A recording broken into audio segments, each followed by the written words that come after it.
Pride and Prejudice. By Jane Austen. Chapter 3. Not all that Mrs. Bennet, however, with the assistance of her 5 daughters, could ask on the subject, was sufficient to draw from her husband any satisfactory description of Mr. Bingley. They attacked him in various ways with barefaced questions, ingenious suppositions, and distant surmises, but he eluded the skill of them all, and they were at last obliged to accept the second-hand intelligence of their neighbour, Lady Lucas. Her report was highly favourable. Sir William had been delighted with him. He was quite young, wonderfully handsome, extremely agreeable, and, to crown the whole, he meant to be at the next assembly with a large party. Nothing could be more delightful. To be fond of dancing was a certain step towards falling in love, and very lively hopes of Mr. Bingley's heart were entertained. "If I can but see one of my daughters happily settled at Netherfield," said Mrs. Bennet to her husband, "and all the others equally well married, I shall have nothing to wish for." In a few days Mr. Bingley returned Mr. Bennet's visit, and sat about 10 minutes with him in his library.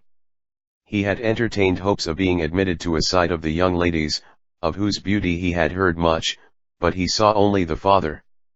The ladies were somewhat more fortunate, for they had the advantage of ascertaining from an upper window that he wore a blue coat and rode a black horse.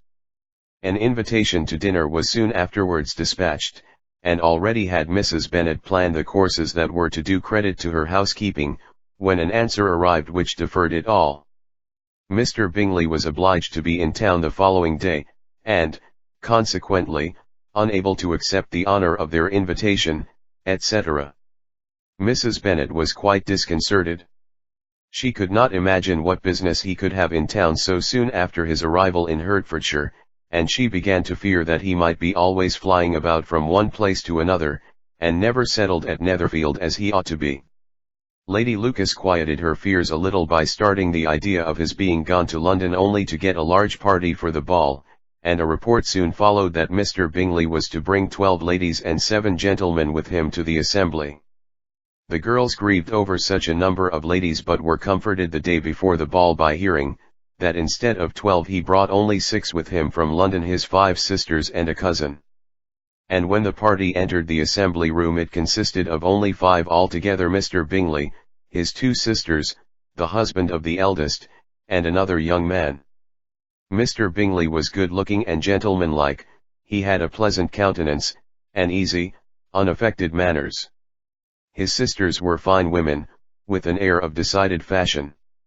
His brother-in-law, Mr. Hurst, merely looked the gentleman, but his friend Mr. Darcy soon drew the attention of the room by his fine, tall person, handsome features, noble mien, and the report which was in general circulation within 5 minutes after his entrance, of his having 10,000 a year.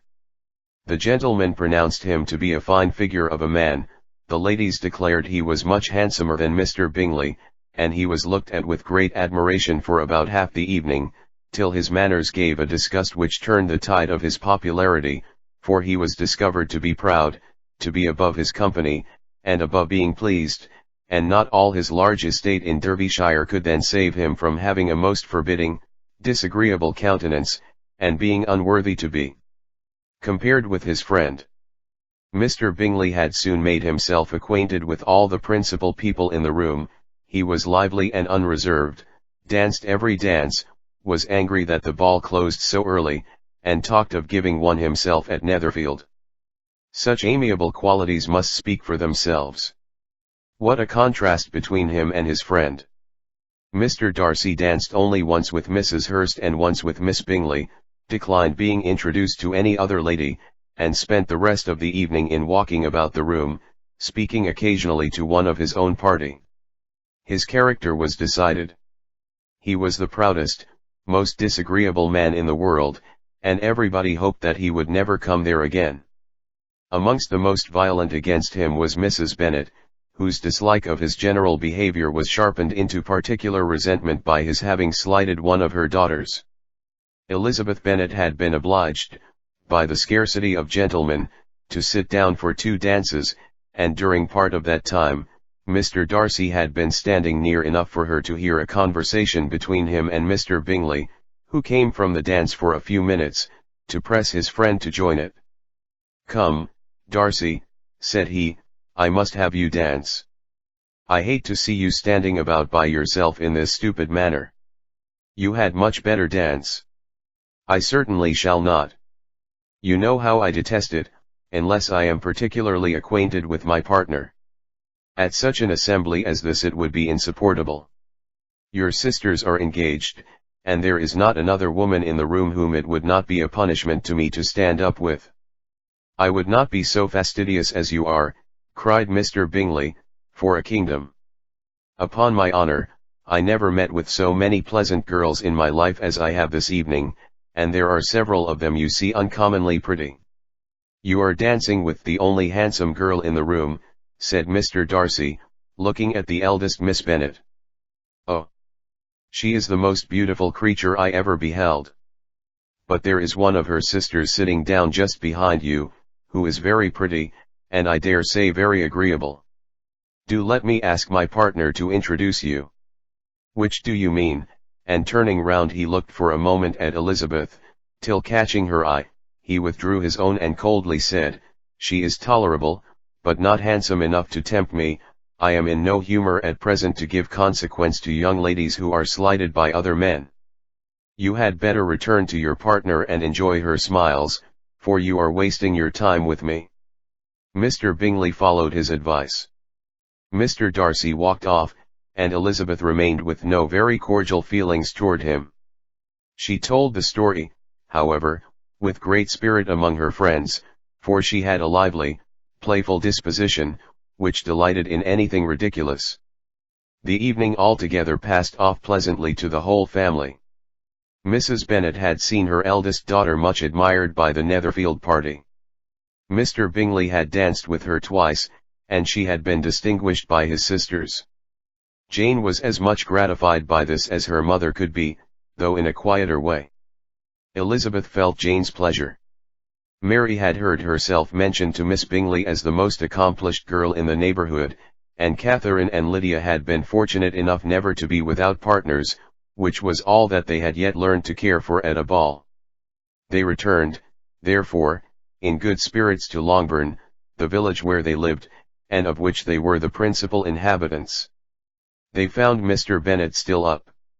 With a book he was regardless of time, and on the present occasion he had a good deal of curiosity as to the event of an evening which had raised such splendid expectations. He had rather hoped that his wife's views on the stranger would be disappointed, but he soon found out that he had a different story to hear. "Oh, my dear Mr. Bennet," as she entered the room, "we have had a most delightful evening, a most excellent ball. I wish you had been there. Jane was so admired, nothing could be like it. Everybody said how well she looked, and Mr. Bingley thought her quite beautiful and danced with her twice. Only think of that, my dear, he actually danced with her twice. And she was the only creature in the room that he asked a second time. First of all, he asked Miss Lucas. I was so vexed to see him stand up with her. But, however, he did not admire her at all, indeed, nobody can, you know, and he seemed quite struck with Jane as she was going down the dance. So, he inquired who she was, and got introduced, and asked her for the two next. Then the 2/3 he danced with Miss King, and the 2/4 with Maria Lucas, and the 2/5 with Jane again, and the 2/6 with Lizzie, and the Boulanger. If he had had any compassion for me, cried her husband impatiently, he would not have danced half so much. For God's sake, say no more of his partners. Oh, that he had sprained his ankle in the first dance. Oh, my dear, I am quite delighted with him. He is so excessively handsome. And his sisters are charming women. I never in my life saw anything more elegant than their dresses. I dare say the lace upon Mrs. Hurst's gown." Here she was interrupted again. Mr. Bennet protested against any description of finery. She was therefore obliged to seek another branch of the subject, and related, with much bitterness of spirit and some exaggeration, the shocking rudeness of Mr. Darcy. "But I can assure you," she added, that Lizzie does not lose much by not suiting his fancy, for he is a most disagreeable, horrid man, not at all worth pleasing. So high and so conceited that there was no enduring him.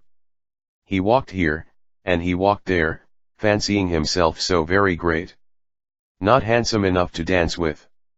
I wish you had been there, my dear, to have given him one of your set-downs. I quite detest the man.